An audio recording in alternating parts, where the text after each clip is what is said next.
I just wanted to play that. This is a woman. That's just like your life. It thinks you're going to end, and next thing you know, it has a resurge of energy. So I'm inviting you right now today to go ahead and grab your favorite coffee cup. Go ahead and grab whatever you need because today is just as grand, just as exciting as a time that we had on yesterday. So let's get ready for exponential you, and you. I am Dr. Marrian Sista Efua, so excited to spend this day with you for another day that you're giving me out of your week. And I'm so ecstatic that you have decided to do so because here's what usually happens. People say, oh, I'm locked up. I don't have anything to do. I have all this free time. But as Pamela Sam says so well, there is no free time. There is only action time. So we got to get started on today. Welcome everybody to day 2 of Exponential You. Today, we're going to be focusing on how can we build up our greater parts of ourselves. We're going to learn those other 2 segments. You know, you had homework last night. It was time for you to get started. So we want to know from you, what did you do? We learned about the first stage of visioning and becoming who and what you really want to be. And so today, we're going to continue that conversation. And I want to remind you of the possibilities of that because it's so important for us to be on the same page so that we're not disengaging from one another and we're preventing ourselves from being able to have the optimal level of conversation and space. So this morning, those of you that are here that are waiting, that are spewing out this morning breath. I mean, it is awesome today. I mean, it's a beautiful day here in Arizona.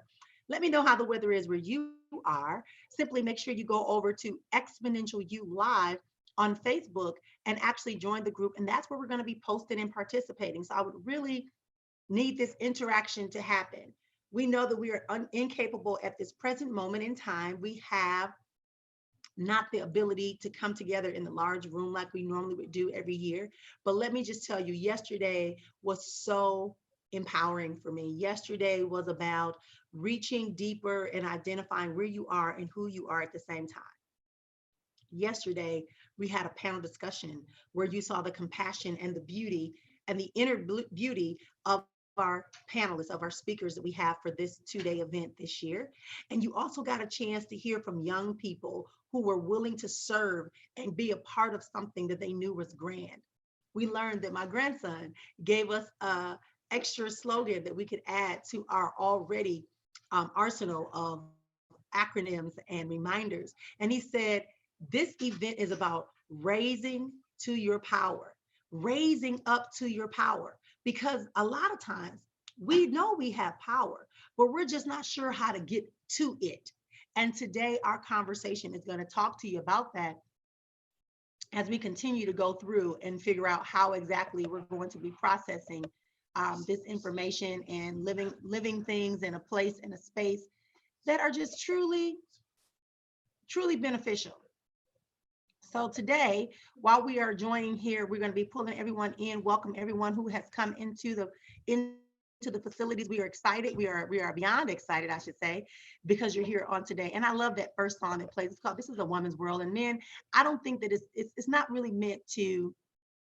It's not meant for us to view it as us, all, them. It means all of us.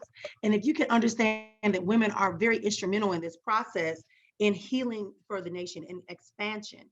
We are the first teachers. We are the comforters. We are the nurturers that so many of you as men and boys rely upon to support us, right? So I want to be sure that we're looking at that and that we're able to challenge ourselves on today. Challenge yourself today. I know it might have been a little bit much for you to go back and break the lease on your apartment in victimhood. I know that it may have been difficult for you to delete some phone numbers out of your emotional and psychological mind because those persons want to keep you in victimhood.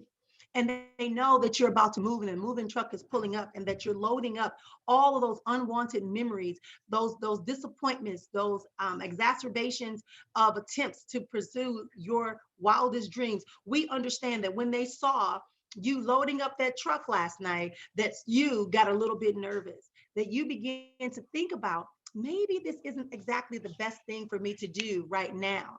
Maybe I need to be revisiting revisiting the community one more time, and maybe I should just move across the street, or maybe I should move down the street, because I really don't think that I'm ready to leave victimhood. But I want to remind you that you have something inside of you, and you agreed that you were ready, and you agreed that we were family, and you agreed yesterday that that was not your reality. So today, your reality is going to be created as we go through these 6 life structures, so that you can create a seat of rest in your life.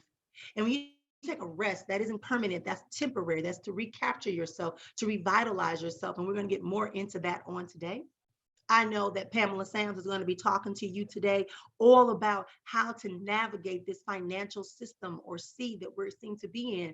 And we're recognizing, and we are aware of what is happening, but we are not giving in to that. We are continuing to stay high places and begin to do things that elevate us into a higher place of existence. And when we do, we know what we're gonna be able to have and how it's going to function. So I'm inviting all of you again to come forward and be a part, of this phenomenal experience with me.